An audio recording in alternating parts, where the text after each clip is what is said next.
Welcome back with a smiling face. Links to previous episodes are given in the video description, so don't forget to like, subscribe and share the video. Wolves of Shadowed Fate. Episode 33.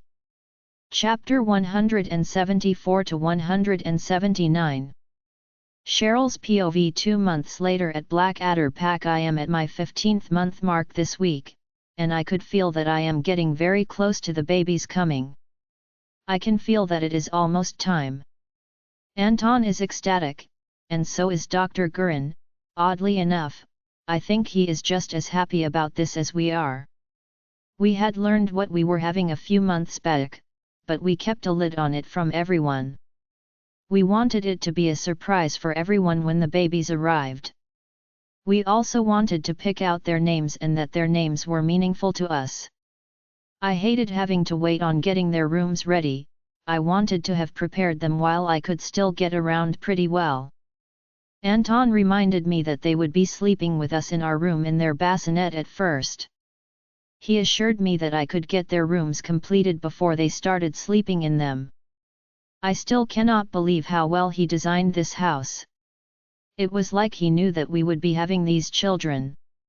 He still swears he didn't know, that he just felt compelled to design the home that way. His explanation of the feeling he got made me smile, as it was something that the moon goddess would do. A kind of hint, if you will, usually given while you were sleeping. She was good like that, putting something into your heart. It was wonderful that she did it like that. It was better for the house design to be this way, and for me to not have to go stumbling upstairs half asleep to feed them. That would have been a recipe for disaster. So I made mental notes and some lists of what I wanted to do in their rooms a few months ago. I had a notebook where I had their wall colors picked out, and I had ordered all the cute and cheerful decorations for their rooms. We were prepared as far as we needed to be now, all we were waiting on was for them to arrive. Their little bassinets were built and ready to go right now. I have to say that I am super excited about getting to see them for the first time. Having Dr. Gurin and Dr. Max around helped me to feel calmer about this. I was worried that being pregnant with vampires was going to be completely different than when I gave birth to my pups. I was assured that was not the case. It will be the same, and I am no longer worried about some odd thing popping up to throw me off. I have asked all the pertinent questions. I feel secure in knowing that both doctors will take care of me and the babies. There are a few concerns though that Anton, Dr. Gurin, and I have though. The biggest one is if there will be an issue for them for me phasing into a vampire, while I was pregnant with them. None of us know the answer to that question. It is the only thing that I am concerned about right now, and until I see my precious babies, I will be worried about them. I pray each day for them, and that they are perfect. None of us even considered that I could even get pregnant. Both Anton and I had decided that we would just be raising Kevin and Robert together, and he had been happy with that. He always wanted to be a father, but never thought it was possible for him to be one. My pregnancy has opened up a whole new world to them, one where the men in the coven are paying more attention when they come to visit here. They had all asked Anton how he knew that we were compatible with each other. Anton just told them that he had felt drawn to me, from the moment he saw me at Blood Tracker. He was riding in the SUV with the majority of his coven and had not been looking for love. He liked to say that love found him when he spoke about us. He makes me happy every day, and I would not trade him for anything in this world. He treats me like I am a treasure to him. A gift that is invaluable. Every night he shows me in both words and acts, just how important I am to him. He has repaired my broken heart, and he builds me up with each passing day. I depend on him so much, and I cannot imagine my life without him. My fear of this upcoming attack worries me, as I do not want anything to happen to him. Any of us could be hurt, or killed, in it. I worry for my sons and my babies. Anton insists that I stay behind to protect Robert and the twins. Brandon has decided that only the teenagers that are 17 and up can participate in the battle. They all want to fight to protect the pack, but the requirements have a caveat. The teen needs to be well versed in fighting and techniques, as well as at least one weapon. That exempted Robert from the fight, in both aspects. He won't be 17 for almost 6 months, plus he never trained until he got here. He would be a sitting duck out there. I will tell him that he can help me protect the babies and the other children that will be here too. There is a reason for that. After Anton found out that I was pregnant, he added additional safety features to our already pretty secure home. There are now steel frames that will be slid up from the ground, and into place to cover our doors, both front and back. There are also steel window bars, security bars if you will, for the first and second floors that were also installed. Due to us both being vampires, he designed the home with minimal windows anyway. We have a lot of lighting inside to keep the home bright, but without it being harmful to either of us being in it. That was one of the companies that he owed. It was a home security company, that had a few similar companies tied to it. He was not taking a chance on losing me or the babies with this battle hanging over our heads. He set the theater room up as a panic room now, with a steel door, on both the inside of the room and the outside of the room. Once we are secured in there, no one will be able to get to us unless someone with an approved fingerprint opens it. Anton had thought of everything when he designed the house plans with the architect. He even had the exterior built with an ignition-resistant material.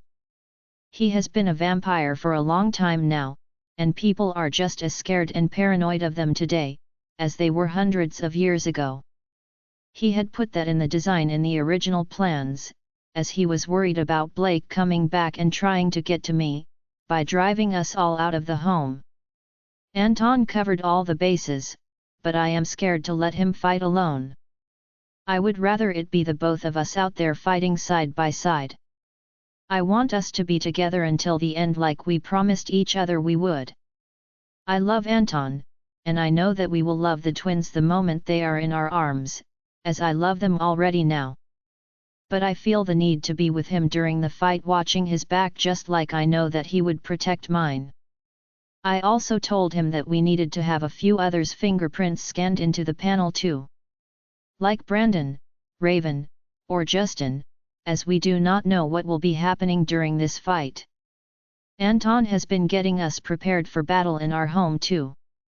He had a gun safe installed in the panic room, as he had me trained on weapons as well. I am prepared with food, drinks, and blood in the room already. Anton has a checklist printed up of what needs to be done the moment they arrive in the area. He wants us to use the time it takes them to get on the property to get the children safe and secure. The elderly, and the rest of the children will go to the safe area under the new pack house. Brandon had really thought it out. He had it built with restrooms and stocked with bottles of water, and snacks that get rotated out each month so they won't expire. We are all trying to be proactive here and make it work. My brother Leander, and his family will be running the safe area. Truette and Stella refused to do it. They are two of the pack's strongest fighters, and Raven was going to be out there fighting too.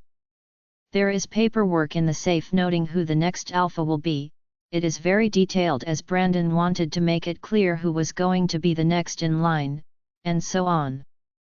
Brandon had listened to what I was saying about access for the Coven. There are now 10 different access points between our pack and the Coven. All of the Coven's members have been scanned into the system for them to be able to come here, especially in case of emergency. When Dr. Gurin is coming, he can just hit one of the access panels and come straight over. It is actually quicker for them to do that than to use a vehicle. I am excited about starting my training again once the twins arrive. All of the ranked wolves, as well as Anton and I, were on the skin panel to be able to go into the Coven.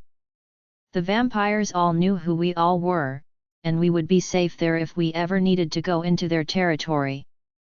They have their own security wall on their perimeter now, as they were in as much potential danger of being attacked, as we were. Anton was in contact with Alexei every day. They were both waiting to see what Ivan could sense, as far as when we would be getting attacked. We also wanted to know what he could see as far as the outcome too once it starts. He will be keeping them all informed of what he sees as the battle progresses. I can hear him as I am now part of the coven, as well as a member of this pack. His ability to be able to see the future could help us to be able to take the upper hand in the fight. We were leaving no stone unturned, as we prepare each day, as we are getting closer and closer to an attack. Raven had told us all about what the goddess warned her of the last time she came to her. We know that in 2 to 3 short months they will come. I wish the goddess could be clearer as to when they will show up, like Tuesday the 6th, but that would be showing partiality to us. We had already received a blessing with her even giving Raven a heads up in the 2 dreams that she had. That is more than most get. Usually, we get a gut feeling that just won't leave. Raven, being a descendant, was blessed with actually getting to see her and speak with her.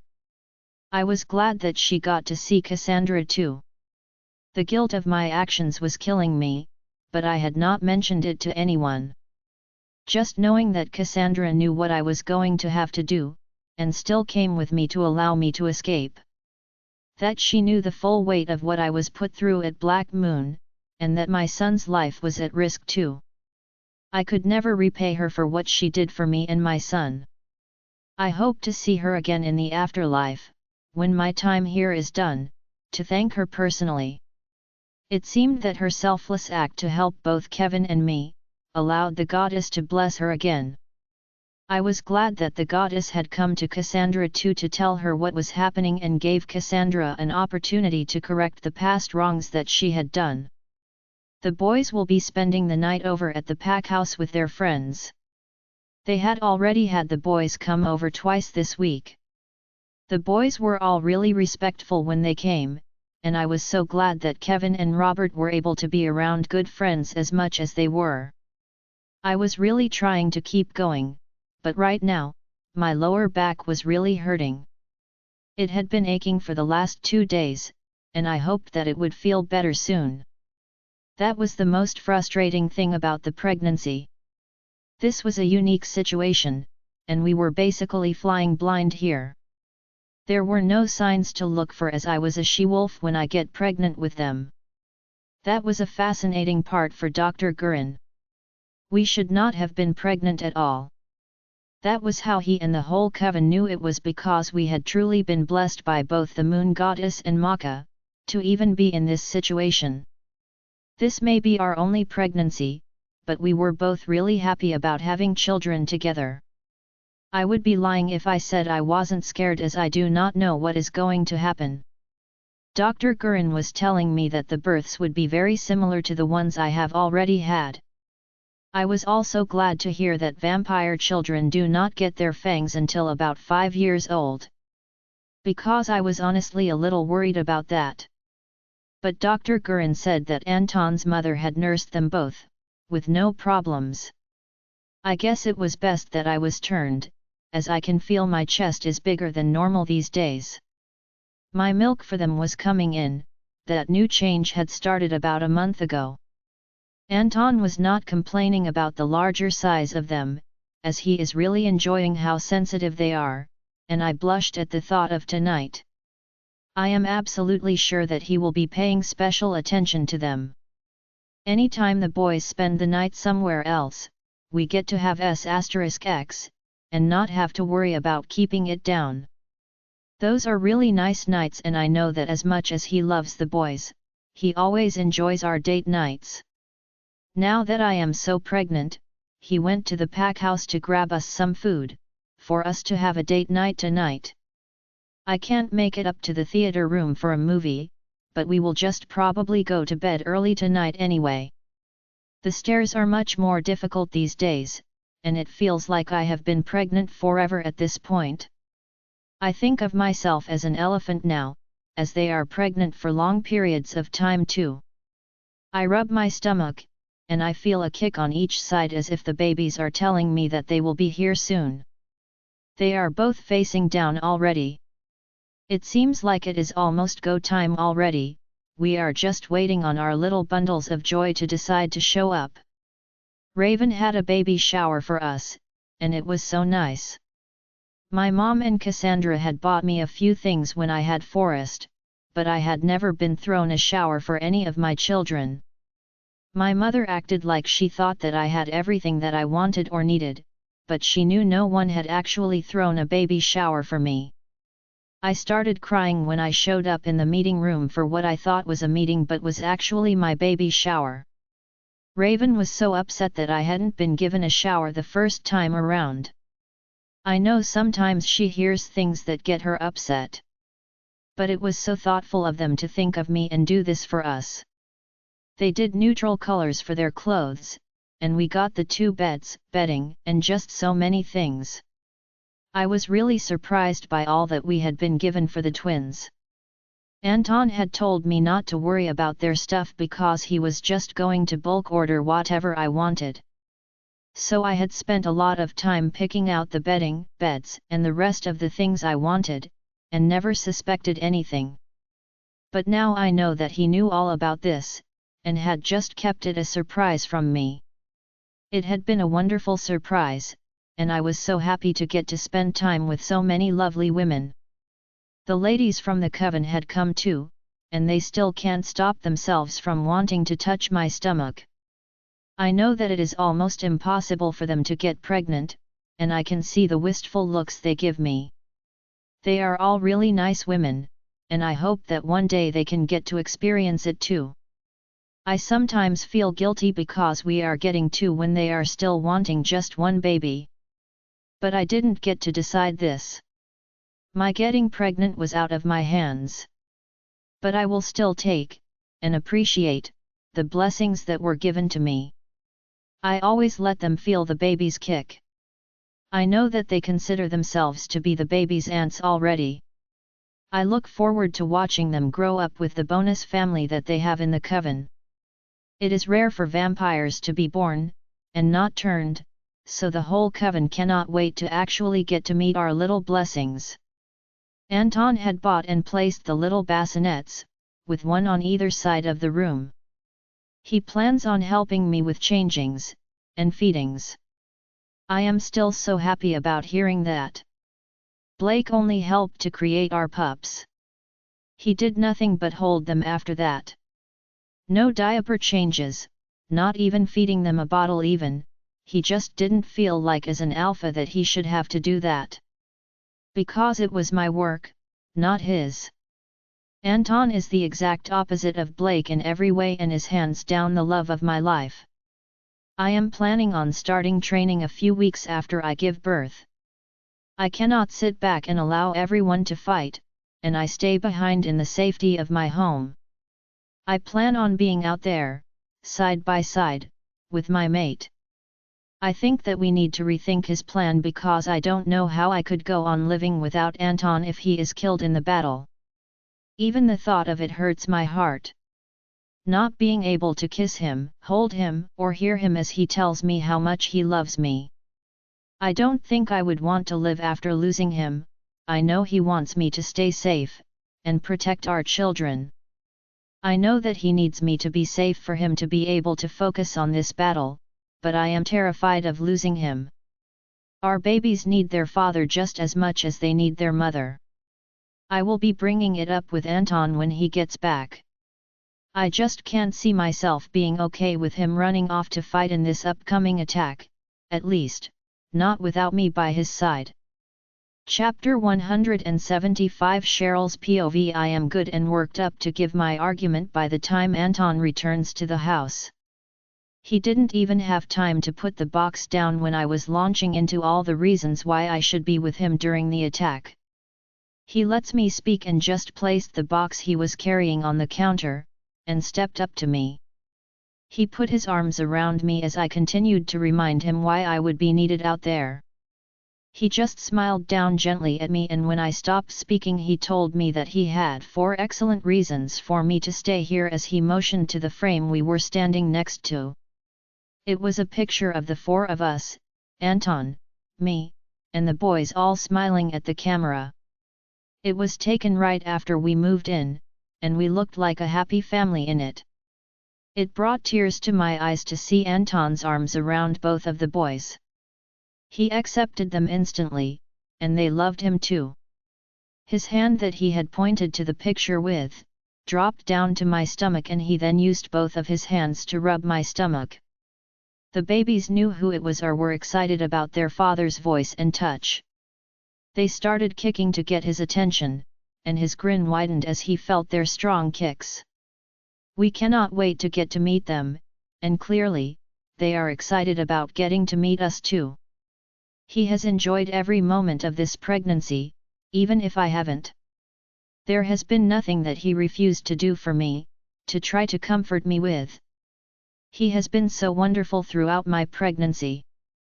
Even with the added stress of having twins, this has been the best pregnancy that I have ever had. Anton got a few tips from Brandon and Justin on what to do for your mate when she is pregnant. I owe them both for that.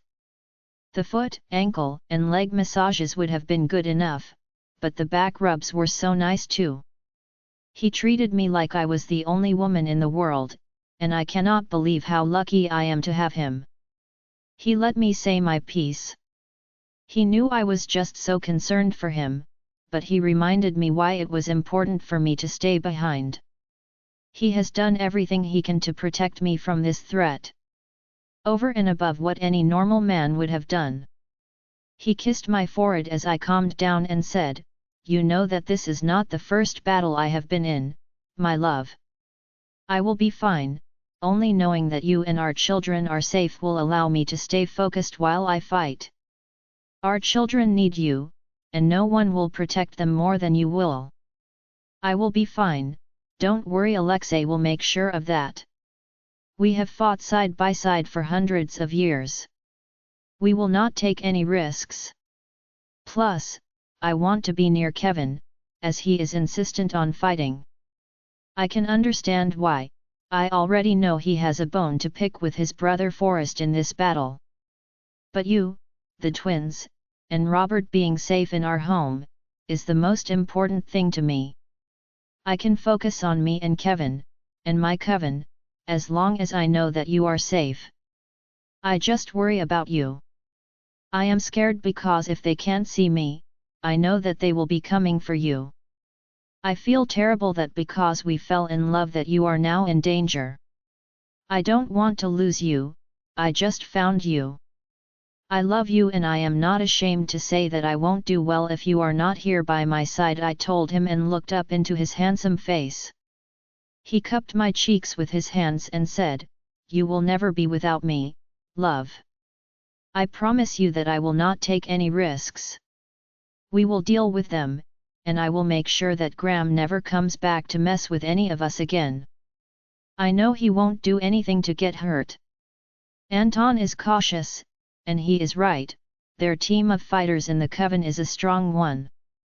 They have not sustained any losses on their team for over 200 years. But the image of him returning when they came back from Black Moon comes back into my mind. He was almost killed trying to get my son out of there and get him to safety. With my hormones all over the place, I cannot stop the tears that are falling from my eyes. My fear of losing him is a real concern to me, and just like he doesn't want to lose me, I feel the same way. I can't be greedy and refuse to allow him to fight. I know that he will be one of the strongest fighters out there. I also know that he will be able to protect Kevin out there as well. I can't prevent it from happening. The fight will be coming to us, all we can do is keep training and preparing for it. Anton brushes the tears from my face with his thumbs and gently said, "I will be fine. I will never willingly leave you or our children. Please do not worry about this. We are still a few months away from it.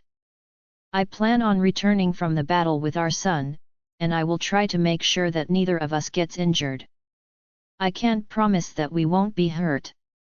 I can promise you that I love you, and I will be careful when the time comes. Do not put additional stress on yourself. You need to be taking it easy, you are still carrying our twins. I don't want you to become upset over something that we have no real control over. I believe that we will be able to beat them in this battle. We are very well prepared already, and Brandon wants us to start doing drills next week. His plan is for everyone to be in place at the 5-minute mark of Black Moon's arrival at the gate. He will be doing a mind link for the whole pack to announce it. Brandon wants there to be no casualties on our end of this. That is a good idea. I think that he and Raven are doing all they can to ensure that no lives are lost on our end of this. I am glad that the council is helping us to keep an eye on them.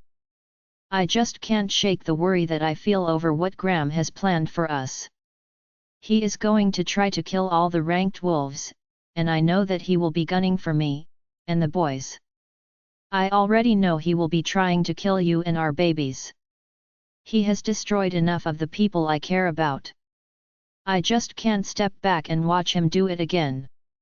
He already took one mate away from me. I don't know if I am strong enough to survive it if he took you away from me too. Don't underestimate him, Anton, he is the lowest of the low. If he gives you an opportunity to take him out, do it. Don't hesitate at all, I told him. I will not give him an opportunity to escape. I believe that we can end this quickly. I believe that the goddess is on our side and that she will take care of it. I don't want you to worry at all about what is about to happen, okay? Just stay calm and take care of yourself. Just focus on the babies, this should all be over soon, my love. Trust me, we all want this to be over with quickly, with minimal losses, Anton told me, stroking my hair with one of his hands, as he hugs me into his chest with his other hand. He knows that I am really worried about this, and he is trying to provide me comfort. Come, let us eat, and then you can go take your shower, Anton said and winked at me. I knew what that meant, and I was glad to go along with him for us to eat at the island in the kitchen. We wouldn't be physically eating much, but I needed to eat some food, just for the nutrients for my body, and I also got to up my protein as well. We usually had our biggest meal at dinner, as a family. We just got used to doing this, so although we usually survive with just blood, I needed more for the babies to get what they needed too. He is always so caring, and he went to go grab a drink for me to have with dinner after I got into my barstool. I was ready to go straight to the bedroom and get our night started, but he was right. We needed to take care of the babies, as I would do nothing to jeopardize their health. We had a nice dinner together and he had a glass of wine with his. I saw that he had recreated our first date meal, and got us steaks, asparagus, and salads, and it was a perfect meal for me. I was wondering if he realized that this meal was a duplicate when he mentioned it himself. I don't love asparagus, but it grew on me after our first date. Alexei told me you asked, and got some tips for our first date. Honestly, no matter what we would have had, it would have become my favorite meal, Anton told me. That was a perfect night. I bet that was when we got pregnant too. Because I was turned by the 5th day after that, I smiled at the memory. It was a wonderful night. We should recreate that night. I was thinking about that as well, Anton said and gave me a smirk. He knew he had me wrapped around his finger since that night. He was the complete opposite of Blake, and I shuddered in pleasure at the thought of what he was planning on doing to me. That was a magical night, and I think he has a great idea. Unfortunately, I was heavily pregnant right now. I just don't know how that is going to happen. Don't you worry about it, I have you, Anton told me as he scooped me off the barstool and carried me into the bedroom. I forget that he can read my mind sometimes. I have to stop myself from telling him to put me down. I was always told by Blake that I was too heavy for him to carry when I was heavily pregnant. I wasn't, as Blake has always been strong. He would always say that he was joking when he said it, but he wasn't, he was just being a jerk. He knew it was going to make me feel bad about me being healthy while I was carrying our pups. That was always upsetting.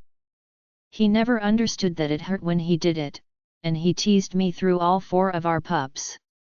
I was thankful that this experience has been a lot better.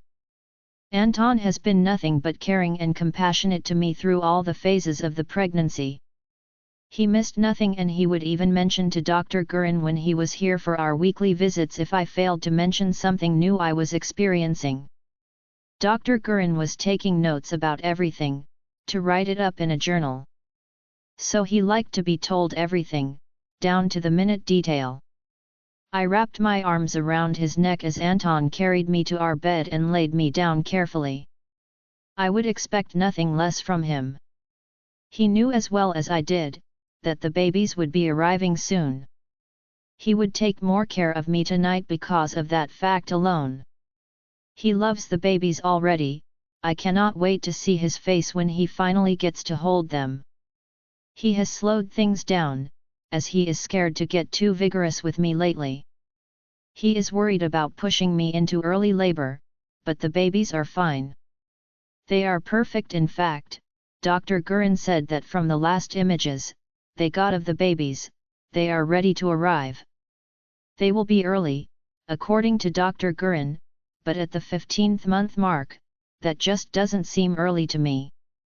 He assures me that they developed very early for vampires but with no problems noted. He will give them both a thorough checkup after they arrive.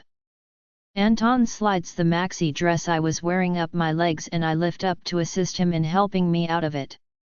I felt a little embarrassed at first around Anton, but I learned very quickly with Anton that he loved me, and he wanted me. My heart still beats faster for him when he looks at me like he is now. Bared before him, and pregnant with his babies, I still felt loved in his eyes. He kisses my stomach on both sides and smiles down at me as he started to take off his shirt. Pulling the t-shirt up and over his chest as I lay there taking in the excellent view now bared in front of me.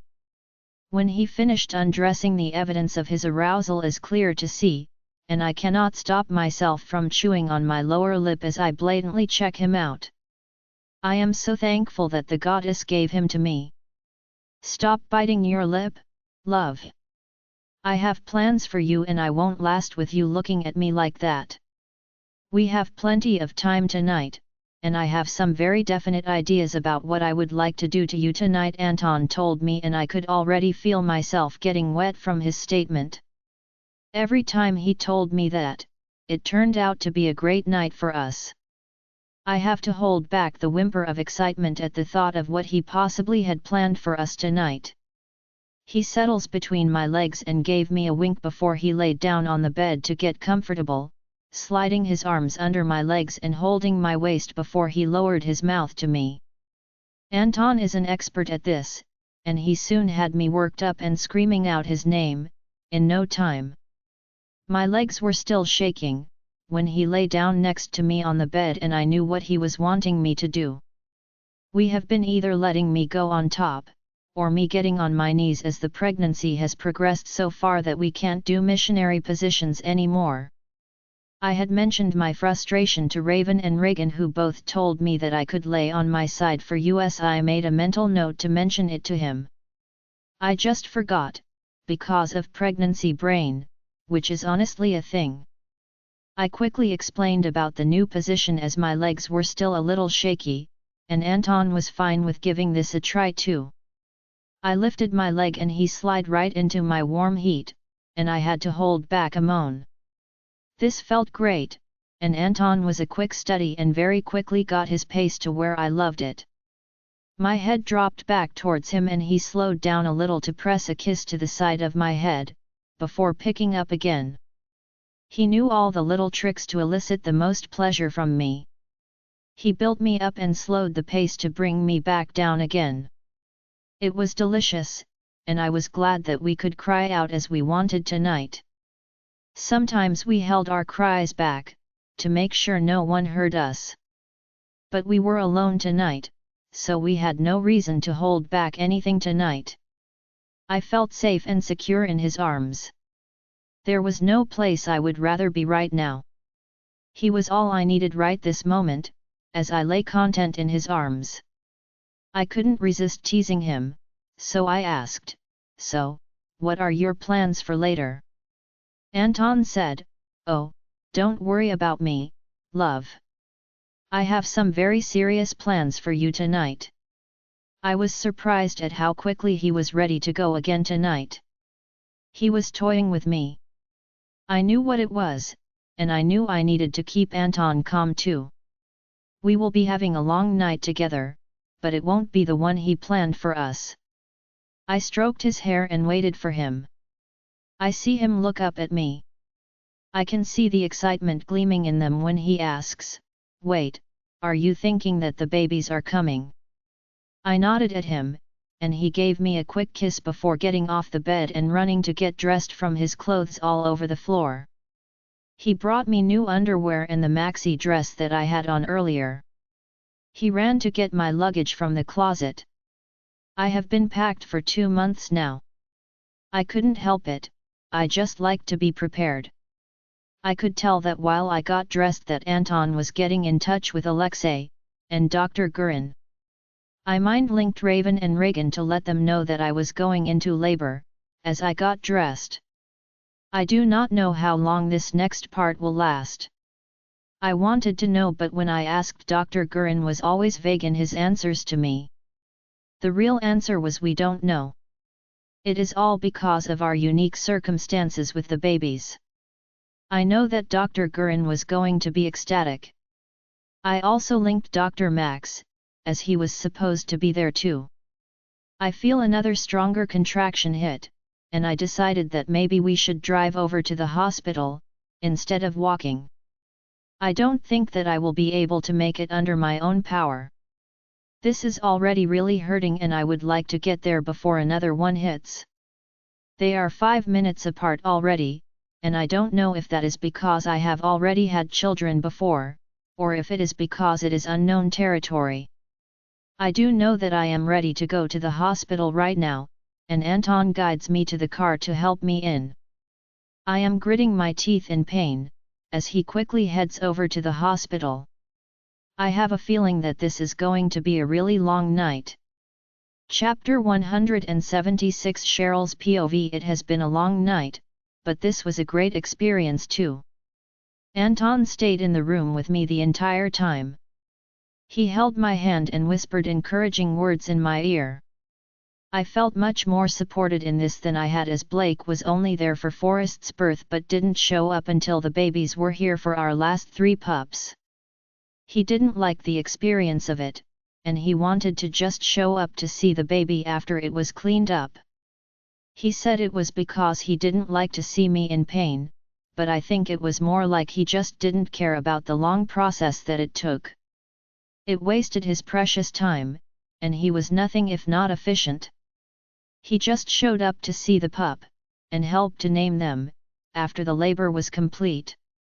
We picked out several names as he wanted to wait and see what the babies looked like before he decided on their names. Anton was different, he would kiss me on the head after the contraction passed. He was there with me the whole time, and he was so encouraging to me. He kept his voice calm, and he honestly helped me get through the labor. He was so happy to be there. He was so proud to be the dad and tell any new person who came into the room that the babies were his. They already knew who we were, as we were kind of famous in the pack now, for a she-wolf to have fallen for a vampire. They knew the story, and our little miracle babies were well known already too. Everyone was so curious to see how the babies were going to look when they were born. I know that they were all thinking that they would come out looking like tiny fanged creatures. I was guilty of thinking that they would be born with fangs too. It was kind of creepy to think of a fanged baby. There wasn't a lot of knowledge about babies being born like this. Usually, unless you had a strong background, it was very hard to conceive naturally. I knew now that they were not going to have their fangs drop until they were 5. They were going to have a specific diet, and then incorporate the blood in at 5 years old after their fangs dropped. I watched Anton as he sat on the couch and looked at our precious babies. I was pleased that they both looked like their father. He has both of them tucked in, one in each arm, and he is in love with them. The instant love that you feel when they place your babies into your arms is like nothing that I can explain. It is love, but it is more. I could sit and watch him gaze at the babies with pride and happiness. They arrived a little after 8 a.m. this morning, and the delivery was normal. Dr. Gurin was busy overseeing their height and weight and checking to make sure that everything was fine. When he pricked the first twin on the heel to check and see how healthy he was, he had to immediately stop. The twins wail in the air, alerting Anton that the baby was displeased, and Anton was across the room and had Dr. Gurin pressed into the wall by his neck very quickly. He knew that they had to be checked out, one that was very thorough. But even with that knowledge, Dr. Gurin was startled at how ferocious Anton is over the babies. I couldn't help but smile, as he was the same way over me too, and our older boys. Everyone was going to be here soon to see the babies. Anton had asked for an hour with it just being us after everything was complete. They all went to breakfast and would be back to see the babies in a little while. Anton has the most charming smile on his face as he looks back and forth between the babies. He is completely in love with them from the moment he laid eyes on them. They are both blonde, just like we were, and I got my wish. Our baby boy looks just like his father. Maxim Grigory Fedorov was born first, weighing in at a whopping 6.0 pounds and 21 inches long. He is such a handsome boy, and both Anton and Dr. Gurin both mentioned how much he looked like Anton when he was born. His baby sister, who arrived a short time later, was named Milena Antonina Fedorov. I believe that she is one of the most beautiful babies that I have ever seen. I am partial to her, but she is a living doll, and she was just under 5.0 pounds and 20 inches long. I honestly thought that they would be larger than they were, especially with them being 15 months old. But apparently, vampire pregnancies last longer than any species that I know about. But to see how happy my husband was right now, it was completely worth it. Family is so important to Anton. He loved both his mother, Antonina, and his brother Alexei. He wanted to celebrate them both, so our daughter's middle name celebrates both her father and paternal grandmother. Anton took Alexei's middle name as he was still hoping that Alexei would be having children of his own and assumed that he would want to have one as his namesake. His thoughtfulness always shows me his heart. He cares about his loved ones so much, and it showed in all of his actions. The love he already has for our babies makes me want to cry. He looks at each one, and then back at me, and he is completely aware of the gift that he has been given with us having them. We had discussed it many times before we found out that we were pregnant. He assumed that he would never be able to have his own children. It was a lovely thought, but not a possibility.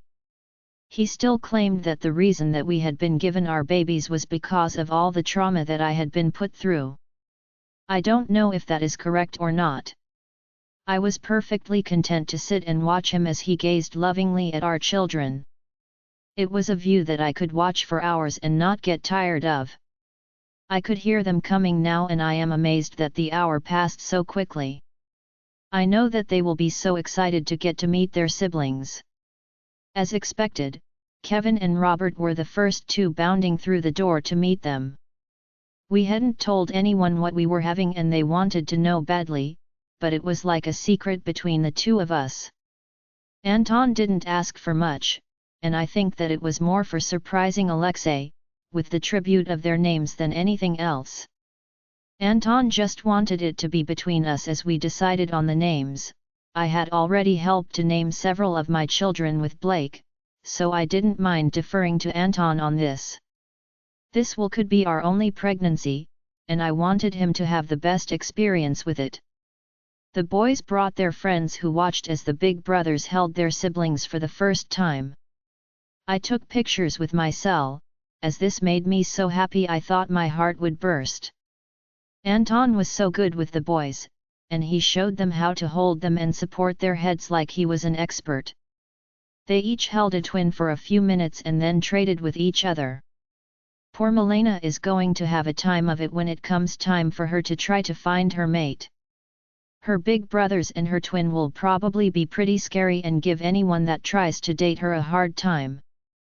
I smiled as I heard Kevin whispering to her that he will protect her. It has already begun, and Anton put his arm around Kevin and gave him a hug. Anton was still amazed at how quickly Kevin accepted him.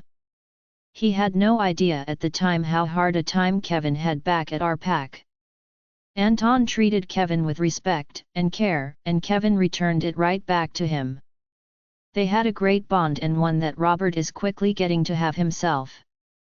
He loves and trusts Anton, and I am so happy looking at my boys sitting on the couch and loving on their new baby brother and sister. The boys left in the same rush that they always did with their friends, probably to do some training. Alexei and the Coven members were left in the room with us. Anton had Kevin pass Milena to Nadia on his way out, and the women all sat across the couch and cooed at her. They were all amazed at how perfect she was, as she was talked to and gushed over. I knew that they were going to keep passing her down the couch until they each had time to hold her. I looked at Alexei, who was holding Maxim, as he listened as Anton explained what we had done and why. I could see tears in Alexei's eyes, and he hugged Anton with one arm as he cradled little Maxim in the other. Even if he didn't have children of his own, his name will live on. Anton introduced Milena to the room, and her middle name didn't escape Alexei either. The honoring of their mother was lovely, they both loved and missed her. Their father was still alive, but he had made their mother suffer in their years together. His making all the hybrids with humans, and cheating on Antonina over and over again, had hurt his relationship with both Antonina and his sons. They refused to have anything to do with him anymore and hadn't seen him in over 100 years. He left after the Draven incident, and no one had seen him since. Alexei walked to me and said, "How are you feeling, Cheryl? I know the babies are taking center stage, but are you okay?" "I am fine, Alexei. This is not my first go-around. They are perfect, absolutely perfect. I prayed that they would both look like Anton, and I got my wish. I have been told that Maxim is Anton made over by Dr. Gurin. I think that Milena is a mixture of us both. I am happy that they are finally here and healthy. That is what is most important to me," I told him, and he nodded as he swayed gently, holding Maxim in his arms. "I am glad. This gives us hope that we too will find someone, a special mate. Like you and Anton have with each other. It gives me hope that one day I too can hold my baby just like this," Alexei told me, "and I will remember to pray for him, and the Coven. They have not had a birth in a very long time. Their father had helped to create several hybrids in his time. He could be out there making more half-siblings for them right now, although I shudder to think about that. Milena is being passed down the line and each one of the women is wanting to hold her and coo at her. Alexei recently passed off Maxim to Dmitri, who seemed too large next to the baby but was so gentle with him. They all knew that this was a rare and special occurrence for us to have had twins. They are treating them with so much respect for them being newborns. But they are descended from their royalty too, so I don't know how that will really work, but I did know that Alexei and Anton were at the top of the food chain for their coven. Both babies had been so good, calm, just accepting that a lot of people wanted to see them, and were content with it. The nurse came in about an hour later, and the ladies did not want to give her up, but it was time to get the babies to see if they wanted to eat anything. They probably won't, but I still needed to try. The room cleared, and the vampires were going to be spending the night here to see the babies again tonight and tomorrow. This was a big thing, and they were all so excited about the possibility that any one of them could end up being a mother or father if they were lucky enough to find a mate here at Blackadder. I bet they will all be keeping their eyes open while they are visiting. I think that they all thought that the difference was in my being a werewolf. I don't think that was it. I don't think that at all. I think that Anton being part of a strong bloodline, and a member of their royal family, was the reason. It may have been both the goddess and Maka that allowed it, to reward us both. That could be the reason, but I was hoping that they could continue to grow their bloodlines by finding their own mates. Anton walked over and sat on the side of the bed as he watched the babies as they rooted around a little, but were not really interested in nursing just yet. The nurse said that they would try again in an hour. There was a knock on the door, after the nurse left, and Reagan entered with Clive. They visited for a while and enjoyed talking baby talk to the babies before leaving. I don't know what it is about babies, but they just bring out the best in people. The babies did better on their second time trying to nurse. They knew I had 4 babies before, so they just let me do what came naturally. Looking up and seeing the love that shone in Anton's eyes as he watched me, almost made me cry. He was moved to tears at the simple act of me feeding my babies. His hand gently stroking my hair as I fed our babies. I wish I could keep this moment frozen in time for the rest of my life. I wish it was possible to imprint the memory for me to remember for all time. Anton leaned down and told me he loved me before pressing his lips softly to mine. It was a beautiful moment and I wished it could have lasted forever. The nurse returned and she gave Anton instructions on how to change the babies. She told him that speed was what he needed to aim for, as babies have been known to not hold their pee, just because you were changing them. Anton listened to her intently. He asked questions as she changed Milena, and showed him how to quickly wipe them clean, and to have the diaper ready to go. Anton is very good at watching and learning. He got it done pretty quickly, and I was impressed. He did a great job actually, especially since this was his first time trying to diaper a baby. Anton was perfectly serious about learning how to do it, and helping me out. I was very grateful because I know that I will be busy with twins. One is enough to take care of, but it is doubled now. Anton was so happy to be by my side in this, and I was so happy that he was as hands-on as he was. He was honestly looking forward to it, and his enthusiasm wanting to learn and help me is making him a hit with the nursing staff. Anton stayed with me for the night. He will be sleeping on the couch so I could rest well. They went and got him a blanket and a pillow for the couch. I was nervous to sleep as I was worried about the babies, but I should have known that it was fine. There was a warrior stationed outside my door to watch over us, and the babies while we were in the hospital. I swear that we were probably the safest people in the pack right now, and Anton was taking no chances on either of our babies being taken. I think about the battle that will soon be here, and I pray that we will all be safe, and survive it. I know Graham, and a more evil person I have never met in my life. Hopefully, his reign of terror will be over soon. I refuse to lose any member of my family because he is a monster that needs to be stopped. Chapter 177 Graham's POV. I have been having Blake followed since he agreed to help us. I don't trust him, at all, but I need his help with this freaking pack. The change in the pack members was immediate as soon as I released him. He will speak to Brady voluntarily, but not the rest of us. I already know that he is angry as I had really hurt him during our daily interactions. I intended to do it. It was payback for all the times that he punished me while I was locked up. I was angry and needed an outlet for all the st he did to me. He deserved it, the same shame and pain that he put me through, let alone stealing my money. He needed to help me get it back because it was his actions that cost me everything, to begin with. I knew he was mad when we went down to the cells to show him what all his precious chosen mate had done. I saw the anger in his eyes at her moving on like that. That was really the only reason I allowed him to be set free. He is different now though, he is quieter than I have ever seen him. I hope it is because he is planning on ripping that leech's head off his shoulders. We need as many strong fighters as we can get in order to get this done. I have drummed up numerous rouges to go in there with us. There are almost 100 of them ready to go right now.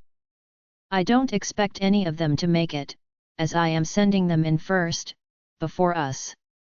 The vampires too, I figure they can take out as many as they can before they are stopped. But I knew I needed them to keep the other vampires busy. I was a little frustrated that Blake seemed to know what I was planning to do with Cheryl. I was indeed intending on killing her. That is, after I killed everyone she cared about, right in front of her. I guess I will give her a pass though, as she will already be miserable anyway.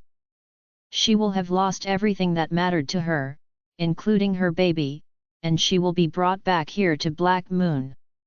Her life will be horrible until she dies, so that is an acceptable punishment to me. This pack still hates her, as do her parents, and Forrest. Her daughter is still on the fence about it, but she is still young, and impressionable. She will quickly get on board with what everyone else is doing and fall in line with hating her too. I will not allow her to go on and live a good life, not after she took my mate away. She deserves to suffer the rest of her life for it. I watched as Brady and Blake lead the warriors through training earlier this morning, and I have to say that they are both very strong teachers. They watched the group, and show the warriors the correct foot placement, and techniques. They have already improved so much in the few months that Blake had been freed. We needed this, it was like a shot in the arm for the pack, and you could tell how much Blake cares for his pack. He wants them to be strong enough to be able to defend the pack against any attack. He is already healed from his imprisonment, he filled out quickly with regular meals, and he is the first on the training field, and the last to leave it. He is focused on getting himself stronger, and it shows. I will not say anything about it as it causes the rest of the warriors to push themselves harder too. I know why Blake is pushing himself so hard. I had heard that he tried to fight that bloodsucker for Cheryl, and he lost. That had to be embarrassing for him. Blake was a strong and proud alpha. That loss, in front of his mate, had to have been humiliating for him. I was honestly surprised to have heard it as Blake was one of our stronger fighters, an alpha through and through. If he struggled and could not beat her new mate, then we didn't need to fight him. We just need to shoot him and try to slow him down, to decapitate him. I have been researching how to beat vampires and had asked the Rouge vampires too. They did not really want to give me that answer, as they quickly assumed that I just wanted to know to try to end them.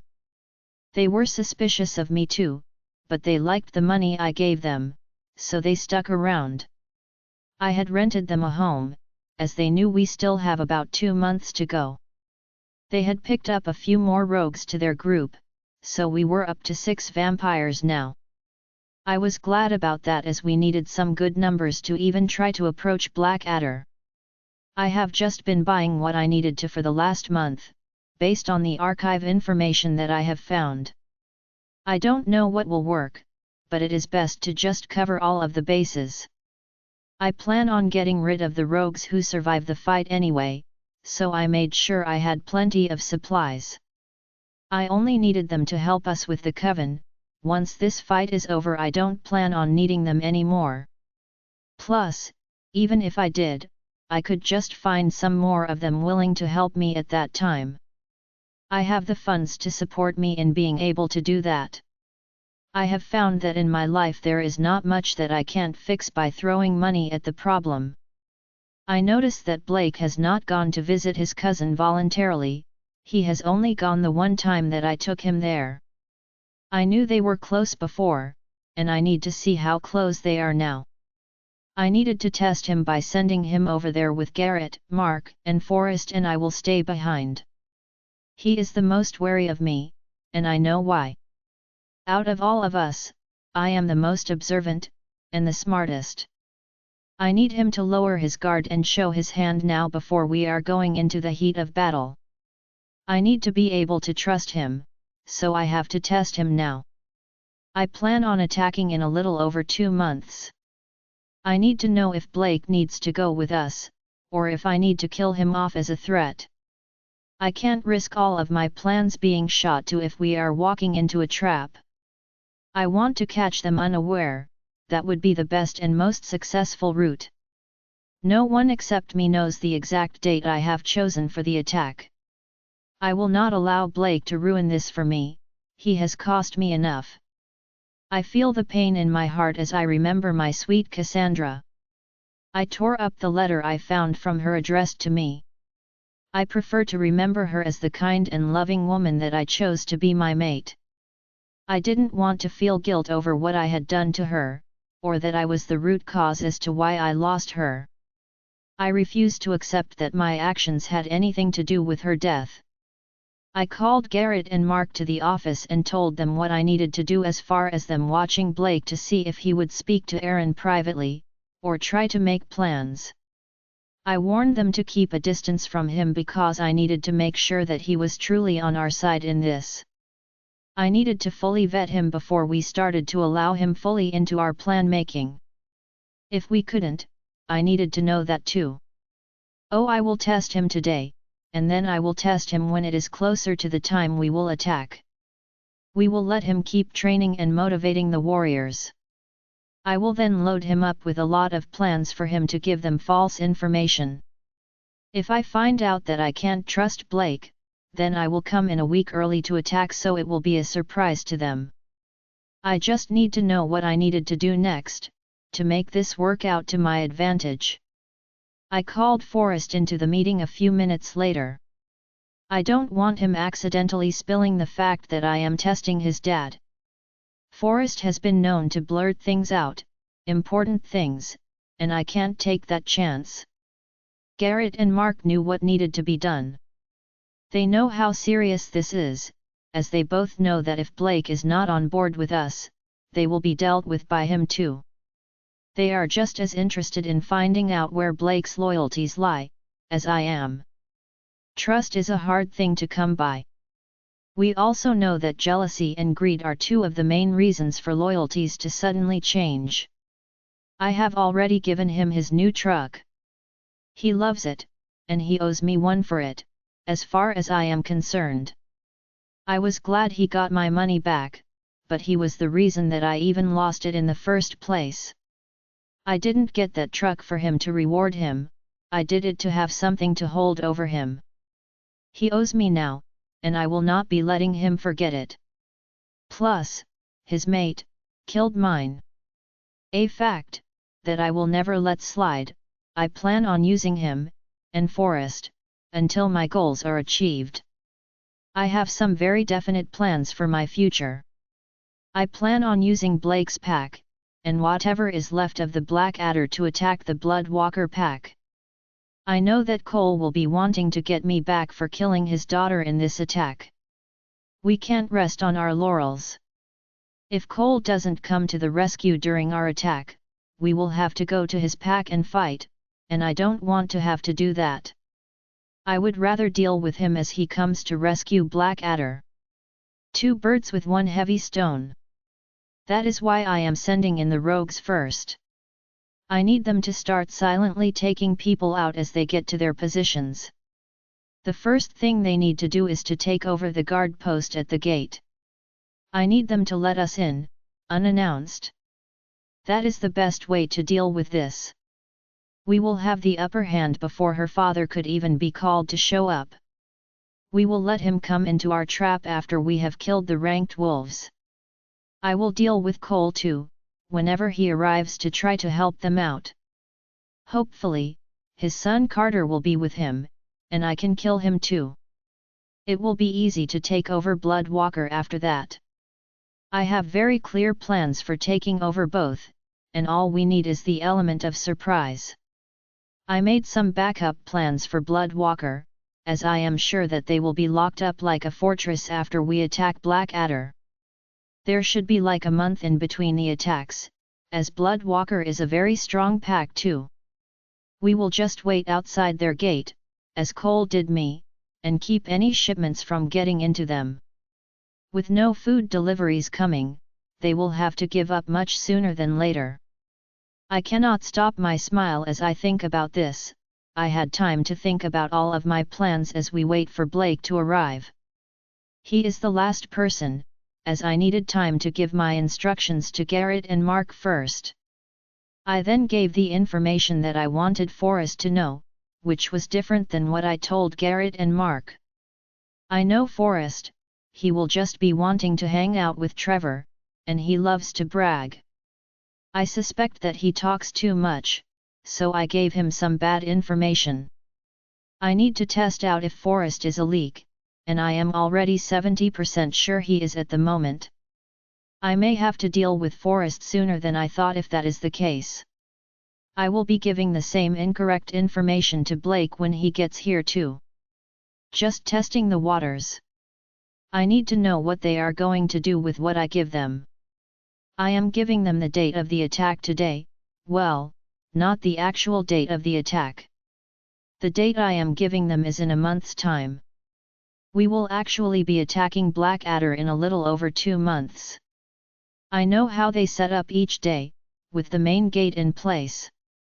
The heavy-duty security gate only gets put in place if they are on high alert. I send my men out there each and every day to note what is going on there, unknown to Blackadder. I know if their heavy-duty gate is suddenly closed on the date I gave them, it will mean that either Forrest or Blake gave them a warning that we were coming. I gave Forrest one date, which was the day after the date that I am giving Blake. 2 different dates, to see who I can trust. If the security gate is locked and in place on either of those dates, then I will know which of them had given the warning. It won't hurt to find out, I just need to know that they can be trusted. It will also let me know if I can trust Aaron and Trevor at the same time.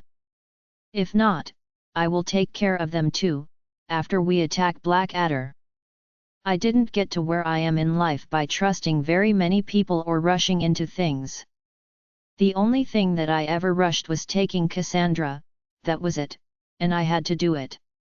But these plans cannot be rushed, I need to take care of Blackadder first, it is the most important thing to me. Raven is the main reason that I was forced into this predicament in the first place. Her escaping, and being found out, was my downfall. I knew I should have ignored Cassandra and killed Raven when she was a baby. None of this would have happened to me if I had just done that. I knew I shouldn't have listened to her begging me not to kill Raven. We both knew she belonged to Cole the minute she opened her eyes, but I knew it would have broken Cassandra's heart. So I spared Raven, and what did that ingrate do? She ruined me. I lost my pack, my family's pack, because I wasn't ruthless enough. I am where I am now, instead of living my best life, with my mate, at Silverblade, all because of Raven running away like she did. Instead, I am here, alone, and absolutely disgusted by my surroundings here in this backwoods pack. I am miserable, and I cannot even function like I used to. I have given up trying now, as it makes me look like less of a man to the she-wolves. I see them looking at me like they want to say something, but they are at least keeping their mouths shut about it. If I ever hear it come out, I will not hesitate to kill every single one of them. It won't matter who the one who told, as the whole pack would all know my ugly little secret. Maybe after this attack is over and done with, I can find a willing she-wolf at the new Silverblade pack. Maybe, I will take Cole's mate as my new chosen mate. Wouldn't that be another blow to their pack? I didn't just kill Cole, I took over his life.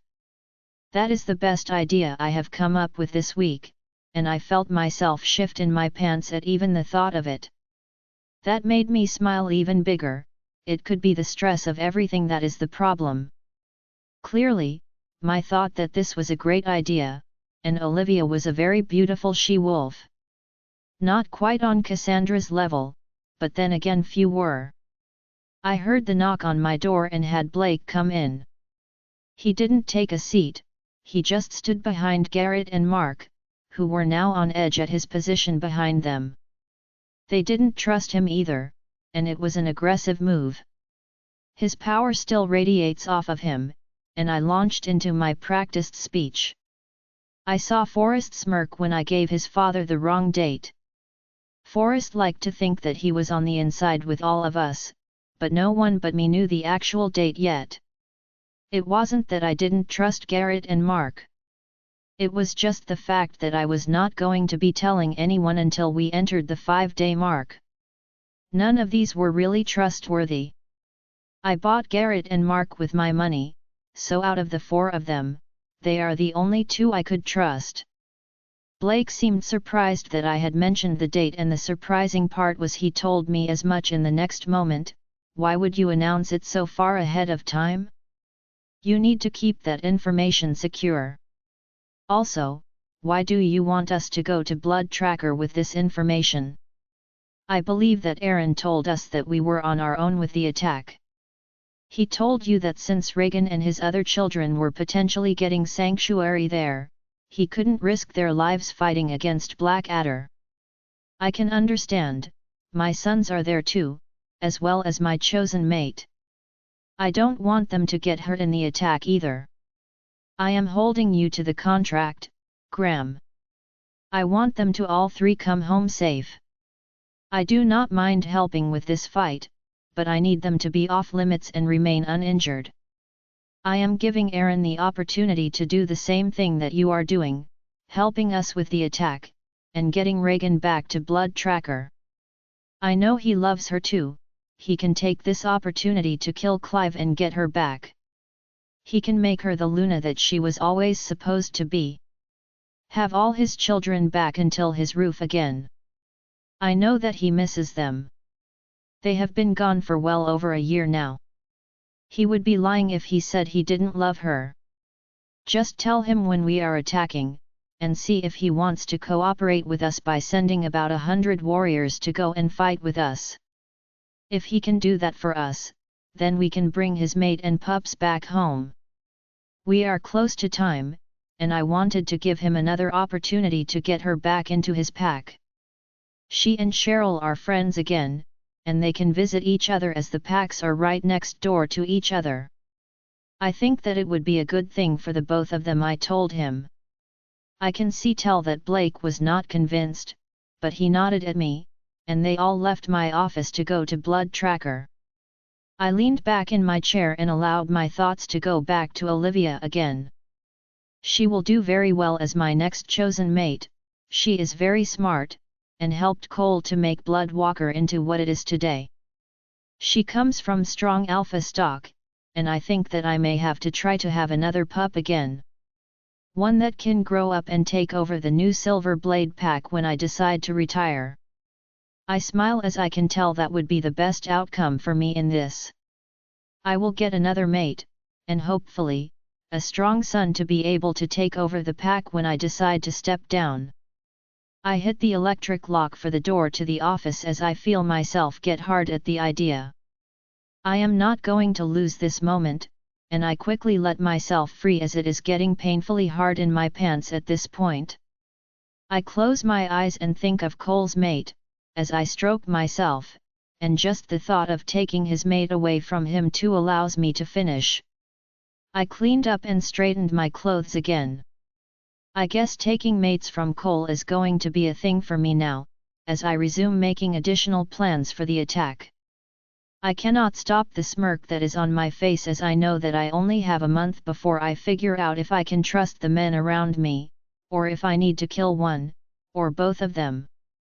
Chapter 178 Blake's POV. Graham is a moron. He could not be more obvious if he tried. I know that from the minute he arrived here at Black Moon, he thought that we were all just a bunch of backwater morons that he could lead around by the nose. I was glad to correct him at the time. Now I will just let him keep on with his assumptions of him outsmarting me. I already knew it was a trap.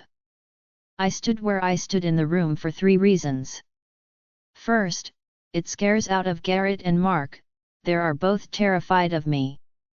They both know that one day, they will be getting what they deserve from me for causing this whole thing. My standing behind them would allow me to get the drop on them before they could react. Second, it shows a lack of respect for Graham, as he wants me to come in and sit. It is a power play, and I am not going to do it. I knew as the last one called in that this would be a quick meeting and one that there was no point in getting comfortable.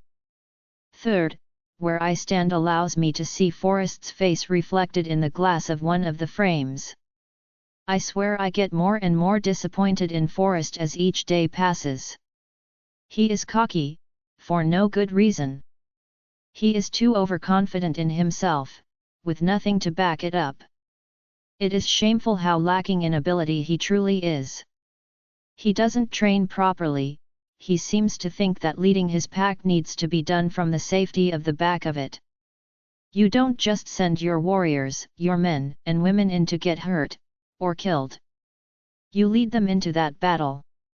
You fight side by side with them to beat the common enemy. I was so focused on what Graham had done to me, getting all my attention on Kevin and Cheryl, that I just let Forrest do what he wanted. I thought that since he had been getting instruction for the previous 5 years, he would continue with what I had been training him to do. I thought that the head warrior was training him up in the way he needed to go. I was wrong. What he wanted to do was to slack off.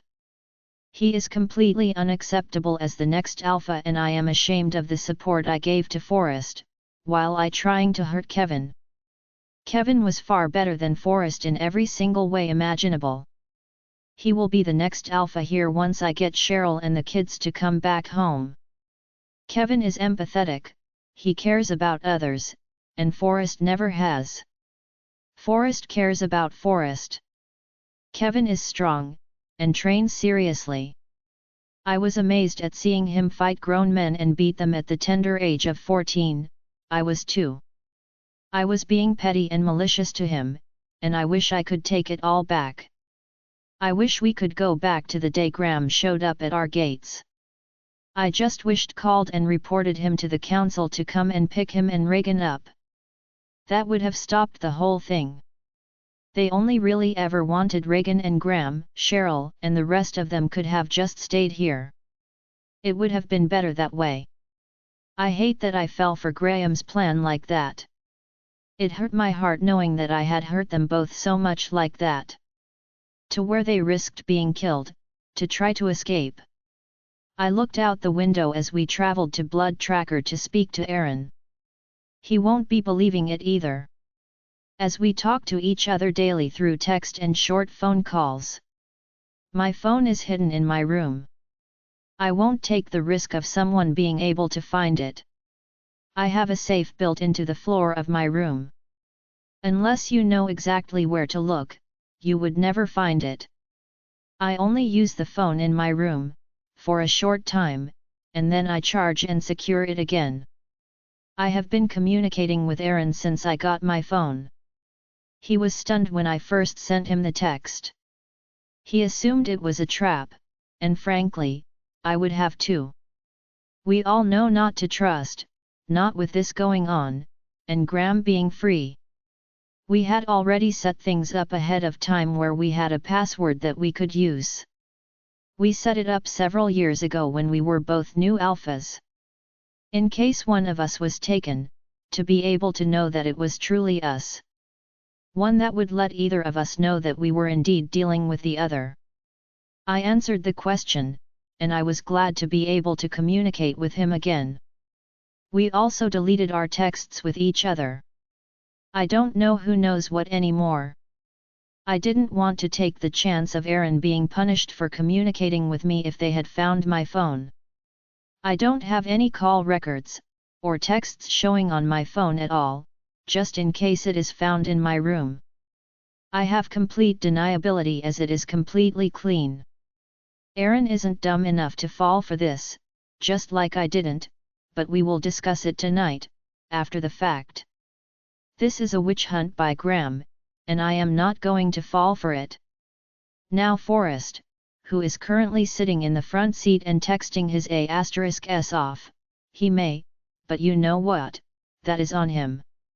I showed him the way to be, by showing him how to be a good alpha, other than the disastrous turn I took with Kevin and Cheryl. Other than that period he saw me leading the pack well, taking care of my pack members. I trained daily with them, I supported them all, and we flourished. He just started taking the easy way out. Cheryl was right, he was spoiled and that was the reason for how he became like this. He didn't take pride in his work, not at school, or in training.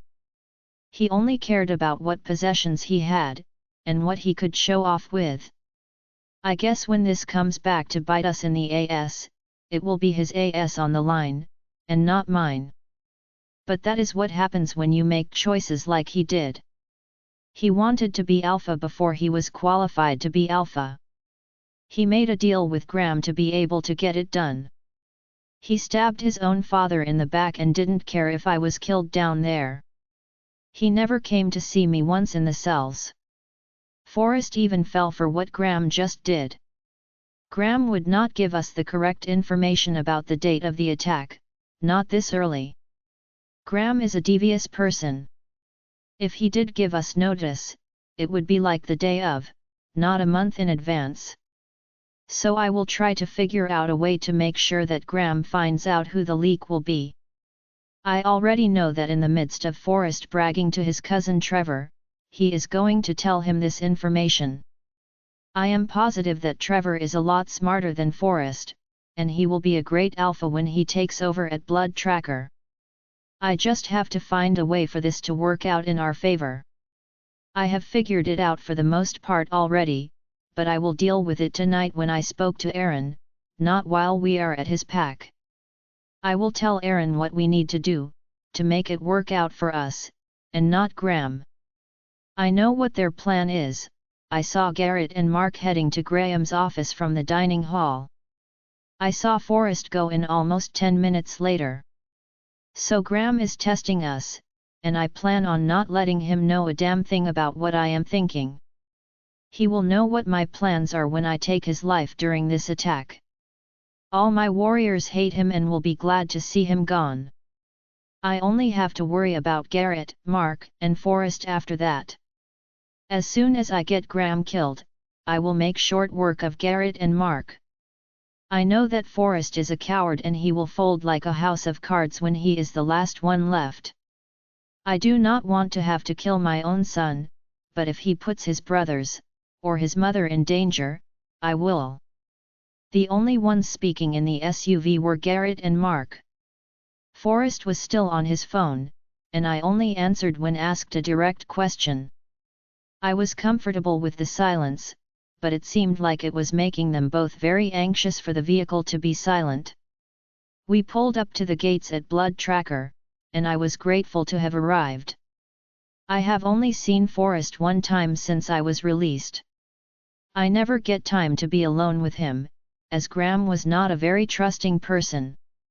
He can't be, especially when he is a low-down piece of crap. He is a backstabber that just cannot be allowed to continue.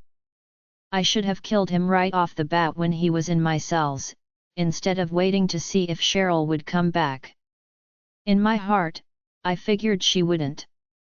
I mean, everyone was against her in the pack, even her own parents and children. I was delusional to even think that she would. I guess I hid my head in the sand to not accept how bad she had it here. I felt she deserved it at the time for what I thought she did, and didn't even try to defend her from the pack. That was on me, but if I do get to bring her back, I will fix it for her. I will make sure that everyone knows that she is my mate, and off limits to all of them. I will make sure that they all know that I was wrong and that I fell for lies. I see Aaron and Trevor standing on the pack house steps waiting to greet us, as we pulled up. He knows to keep his distance from me too. He has to keep the act up, he can't just treat me normally. Graham would be highly suspicious of that. He still suspects that Aaron was in on Reagan's disappearance. So, both of us have to act stiff and unnatural when we are together. Until we can get this whole thing over with. I will give Aaron offer from Graham, and I already know what he will be saying. I had told Aaron to stay out of it. I will make sure that Brady and I save Reagan and her family from harm. I plan on doing that by making sure that the attack will not be a surprise to Blackadder. I will make sure that T-Hay have a heads up on our arrival, as I cannot allow Graham to harm any more innocent people. He is intent on trying to attack a pack, to hurt Raven for existing. He is an IT. He caused this whole thing, but he just can't accept that it was all due to his cowardly actions. He has pinned all his failings on an innocent woman. One that he has blamed from infancy to have caused him all of his problems and issues. He is losing his ST, and I worry about what he has up his sleeve for the attack. He doesn't tell me everything, but I know Graham. He likes to have backups, upon backups, in place. He will not be getting another chance at this. He knows that he needs to go in there and make this attack successful. His goal is simple: everyone who was in the hallway when Reagan, Raven, and Cheryl told him off, he plans to kill. That is what he wants to happen, as he has it twisted in his mind that they are all responsible for his downfall. He wants them all punished. He has crazy thoughts that in his head seem to make sense to him, but he is incorrect. Aaron, can we speak in your office? I asked him after shaking his hand and stepping back away from him. Sure, come with me, we can head up now, Aaron said. We all headed towards the office, with Trevor and Forrest heading towards the dining room after we entered the pack house. It didn't matter if they stayed with us or not. Forrest was going to do exactly what Forrest was going to do. I can't stop him from doing whatever it is. I know that it is the goddess's will in this. I have messed up things enough, I won't be messing up any more of her plans. We went up to his office and Aaron sat behind his desk and looked at us expectantly. I waited for Garrett or Mark to speak up.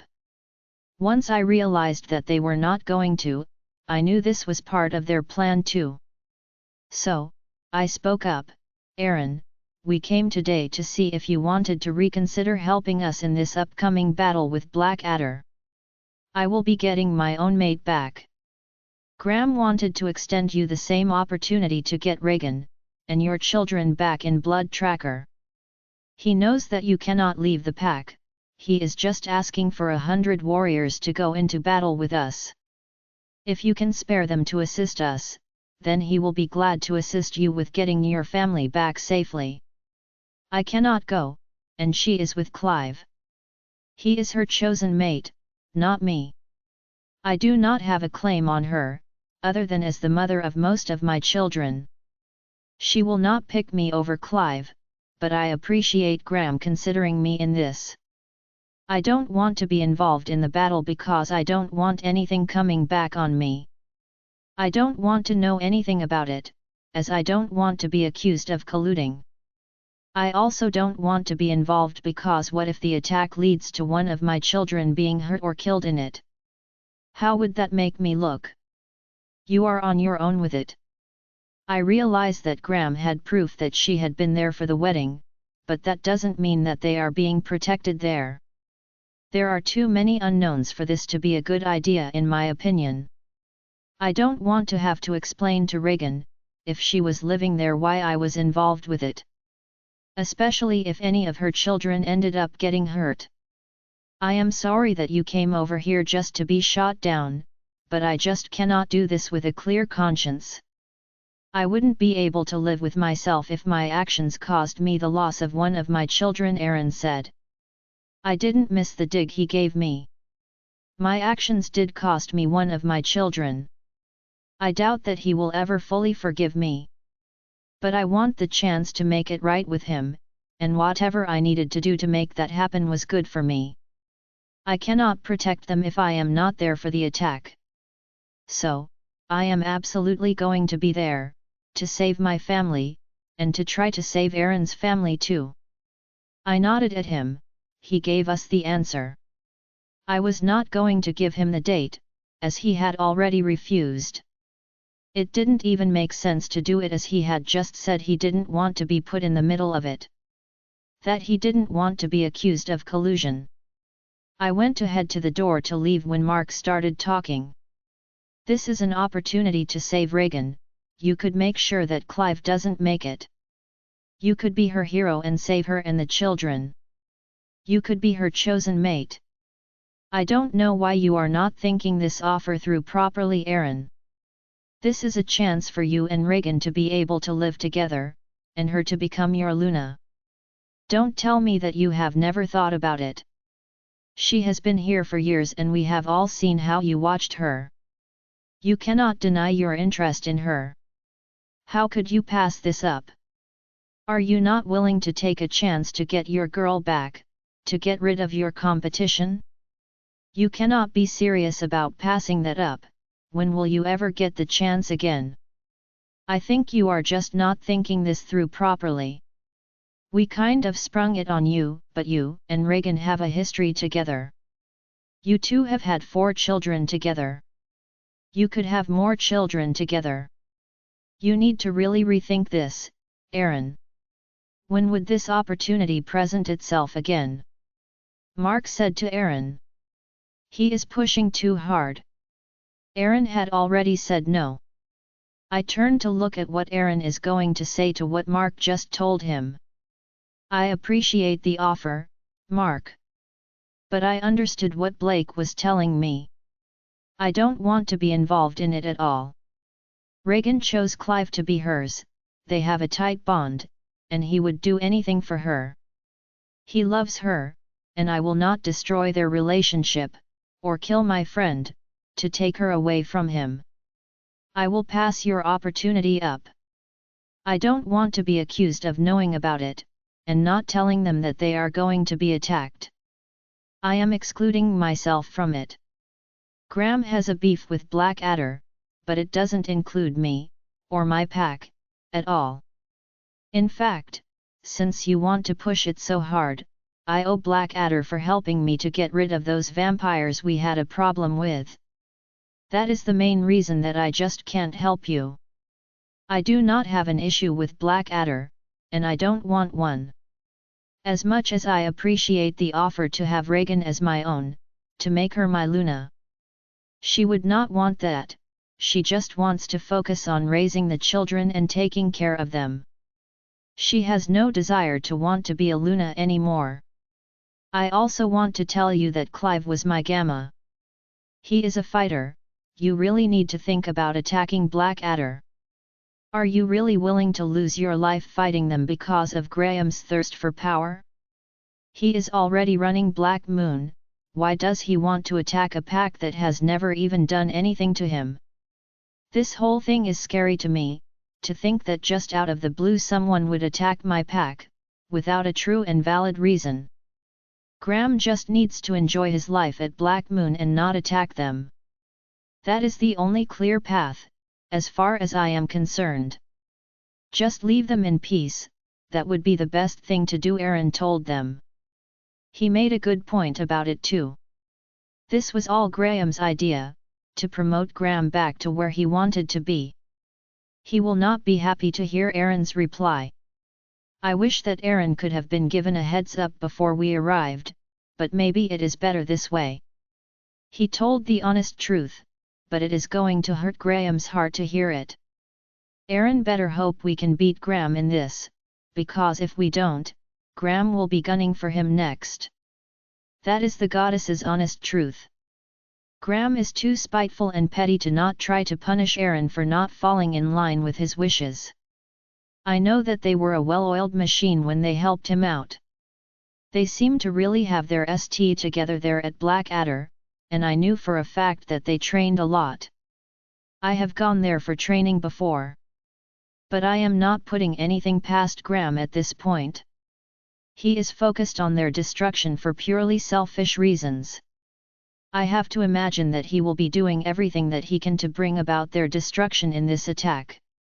Well, in case you change your mind, you have until the 23rd of next month to decide.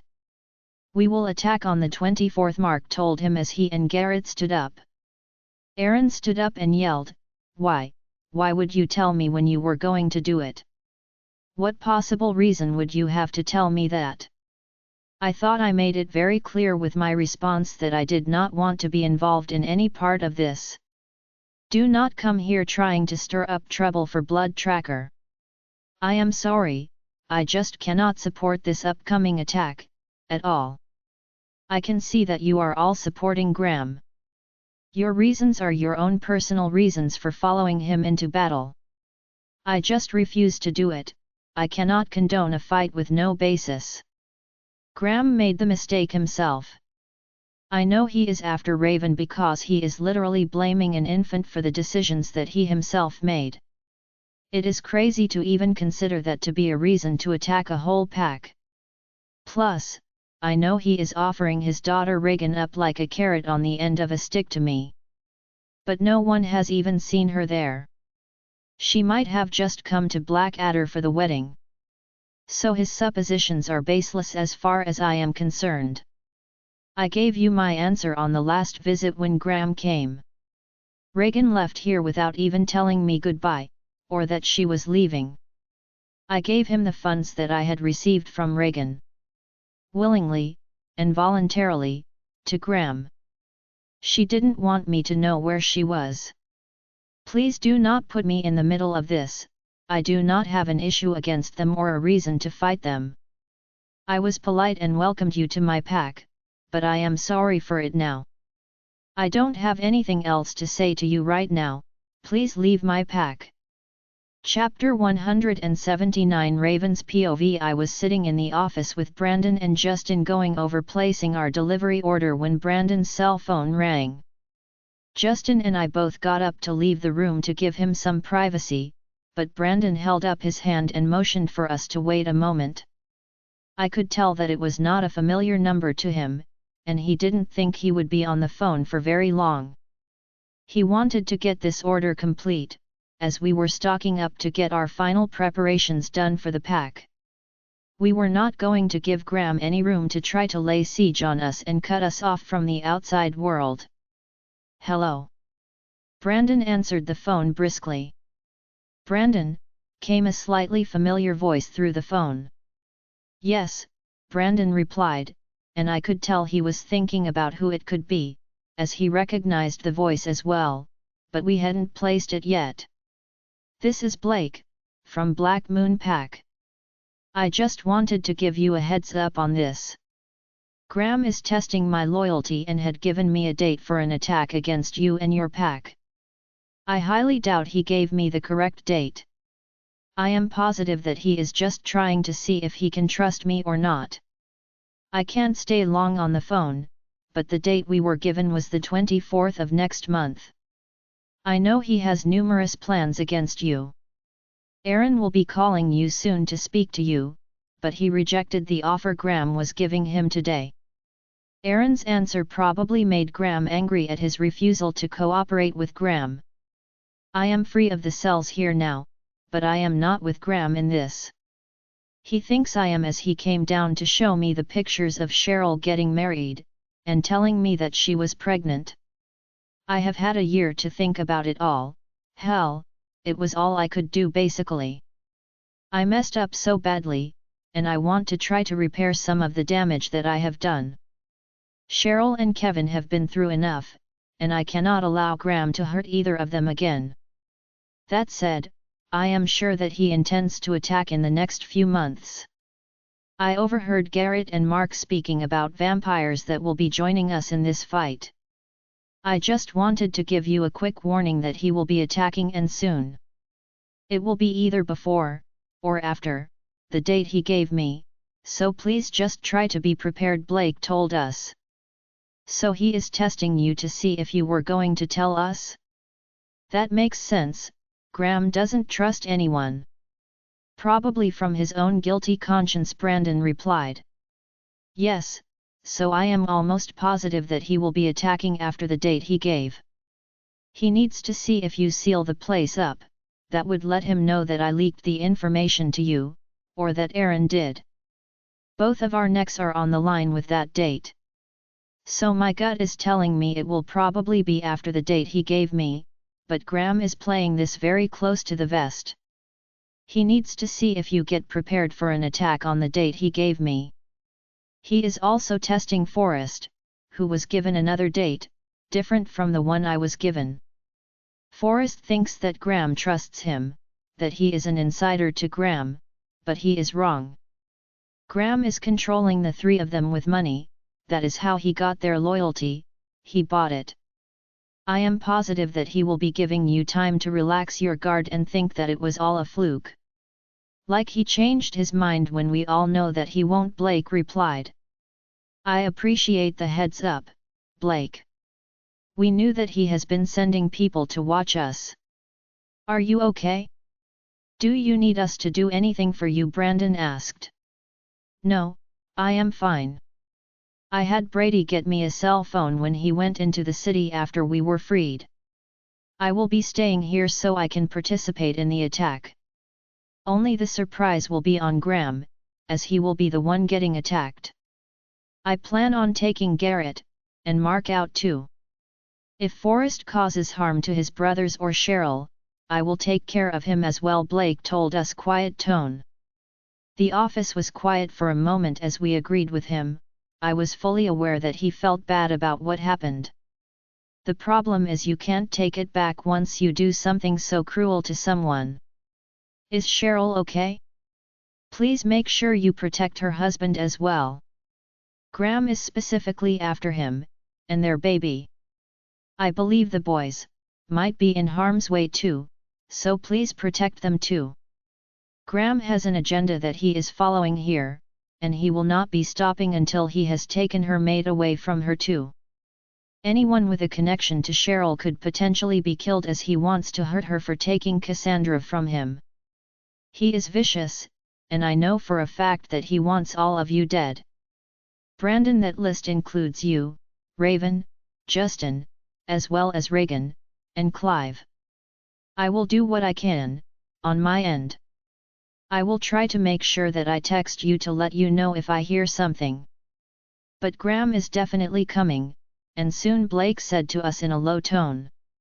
I could hear the water running behind him now that he was completely quiet and I had stepped closer to the phone. I guess he had to hide in his bathroom to be able to use his phone. She and the baby are fine, Blake. I will let Anton and the boys know that they need to all be especially cautious. We will keep them as safe as we can during the battle. You just take care of yourself and don't take too many risks. Graham is not to be trusted, and this is probably just the first of many tests that he will have for you, Brandon told Blake. If you see Kevin and Robert, can you tell them that I said for them to take care? I love them both and I don't want them to get hurt. I will do my best to protect them in the battle. Thanks for not immediately hanging up on me, Brandon. I know I have not really shown my best side to you all at Blackadder. I just wanted to warn you, Blake said, and the call suddenly ended. Brandon was right, this was just the first of many tests most likely. Graham will keep it up until he is confident that he can trust Blake in this. We will not be tipping our hands preparing for something that we both know will not be coming just yet. Graham is vicious and conniving, he probably does have several things up his sleeve. He knows that he cannot beat us without being devious and cheating.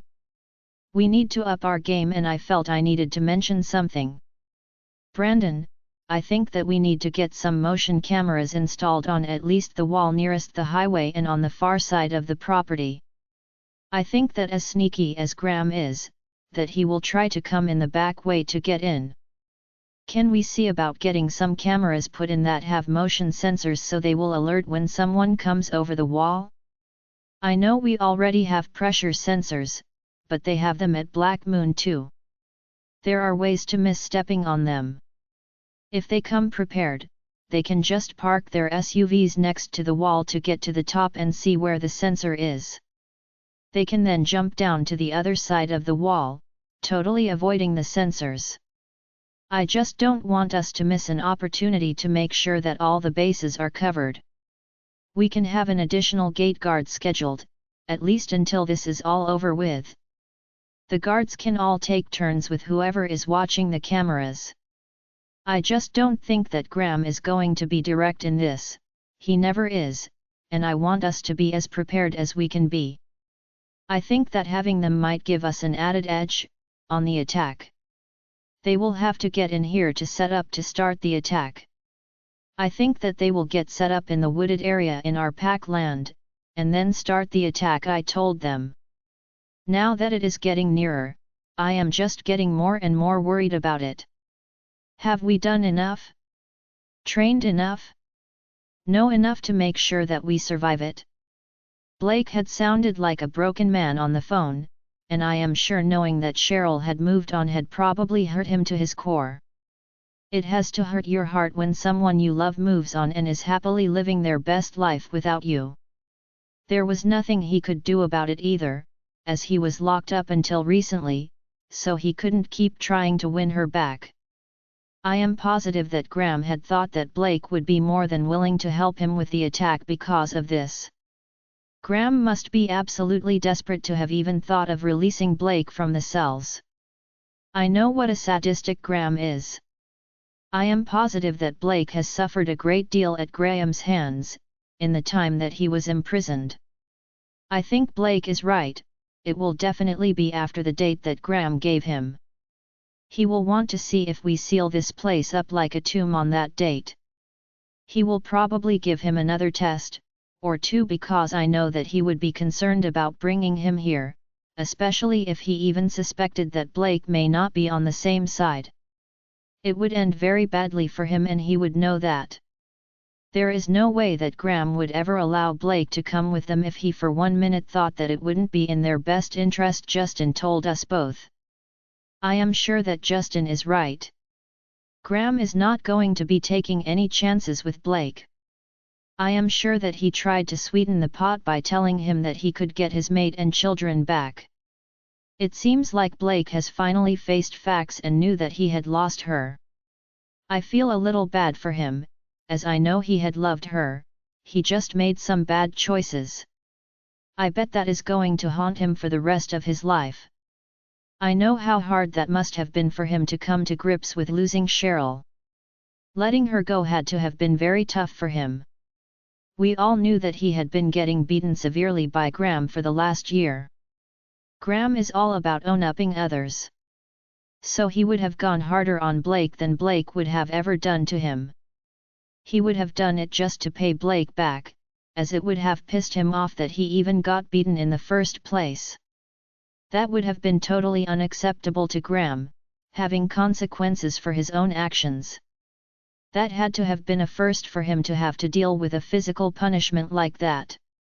He would have been furious about it. I know the pain and humiliation of having to deal with being hurt myself. The shame and frustration that you feel knowing that you couldn't stop them from hurting you, or being able to protect yourself. These were the same things that Graham put me through. I will be glad when this whole thing is over and done with. Having this hanging over my head, it is a huge weight on me. I still worry that in making sure that the children were prepared for this fight, they may not have had the childhood that they should have had. Did they get to play enough time to be kids? Did they have enough downtime? We didn't really vacation, as most extra funds got funneled right back into the pack. They had birthdays and other parties here, but I worry that they are not as relaxed as other teenagers were. We tried to make sure that they had fun activities to do. The Olympic-sized pool was installed for the whole pack to use, and it was put to good use. We have to find balance for the pack to be able to prosper and grow. We put money back into supporting and sustaining our pack and our businesses. I also felt guilty as Graham was doing this all to pay me back. He blames this whole situation on me, and as ridiculous as that was, he seriously believes it is indeed my fault. It never entered his mind that he was wrong. That if he had just done what my father asked him to, this whole thing would have been avoided. I hate to feel the guilt that would come, as I will feel that all the loss of life here would be my fault, and he is just after me. I heard my name being called and I looked up to see both Brandon and Justin standing in front of me, looking down at me with concern all over their faces. "Sorry, I didn't hear you. I was thinking about this whole mess," I told them. They both nodded, as they probably already knew what I was doing. They could feel my emotions and they both knew I was upset. They know the guilt that I feel over worrying if one of my children, or my mates, will get hurt in this attack. They also tell me that there was no need for it, as it isn't my fault, it is all Graham's fault.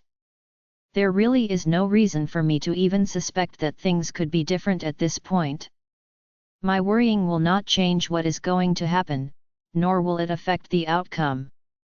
We cannot change anything about what is about to happen, but we are going to do our best to end it, once and for all. I gazed past them to look out the window. I could see the children's course and the adult course in the distance. I see our children out there running on both of the courses and having fun out there. Justin and Brandon did an excellent job in making both of the courses demanding and fun to do. I already know that they are calling out to each other and issuing challenges to see who could run it the fastest. They do this all the time, and I see that Stella is out there with them supervising the younger ones as they run the children's course. Kevin and Robert were right there with my older boys and they are smoking through it like it was nothing. The strength and agility that they have are amazing to me. They make it look effortless on a course that I happen to know is really tough, as I run it myself. I have to smile at their antics. I guess we have made the best out of a bad situation. We made their training a fun thing to do for them all. I see Reagan and her family heading there too, and her older children running ahead to be able to start running the course with the rest of the boys. I can almost hear the cheers and comments that they are calling out to each other in the air as they go to start the course over together. They seem to be having a lot of fun out there running on the course together. I felt both my mates standing behind me, watching our children out there running, playing, and having fun on a challenging course. We have prepared them well for this upcoming fight, as they are all excellent fighters. I know that when it gets here I will not have any control over what happens. I can't protect them like I want to, I will have to fight against them the same as my mates, and the rest of the pack will. I know for a fact that Graham is not going to give us an inch of room, as he wants to hurt both me and Reagan. The fact that we are both here, with Cheryl, makes us a big target. He hates Justin for leaving Reagan, and the Silver Blade pack. He has to make this work, so I know that he is going to throw everything that he can at us. The fact that Blake called today to warn us made it suddenly much more real to me. The time is almost here, and I cannot contain the worry I feel over the thought of losing a loved one. I wish it were not coming down to this, but the prophecy is now here on our doorstep. I feel overwhelmed at the thought that I could lose the people I care about the most. I wish that there was a way for us to avoid it altogether. That I could do something to stop this whole thing. In my heart, I know it is set in stone, and that there is truly nothing that can stop it, at this point. I appreciate the warning we got from the goddess for us to prepare for it, but that doesn't make me feel any better about this whole thing. That is all we have going for us right now, is the fact that we are not completely unprepared to battle with them. I know Graham is planning on coming in here and killing anyone that doesn't surrender to him. I know that he has plans for Bloodwalker too. Graham is nothing if not vengeful. He has shown it over and over again. I know that to end this, we will have to end him, and everyone that supports him. He is a snake and we are going to have to cut his head off. The countdown had begun. We will have to warn the pack now, no more trips into the city. We need to stay safe inside the pack and prepare for the battle. We don't know how much time we have left. So, for right now, we need to be focused on keeping our training up and making sure that there is no way for them to enter our pack without us knowing about it. I want us to be as prepared as we possibly can be for them. I turned towards them and gave each of my mates a tight hug. I appreciate how much they care about me, and my feelings. But we need to get this done now. We need to get our ammunition stockpile increased. Arrows, and bullets, whatever we need to replenish, we need to be prepared for them by the month mark. I am sure he will be coming the month after that. He just needed to give himself enough time to verify that Blake is with him on this. Once he is done with that, he is coming here.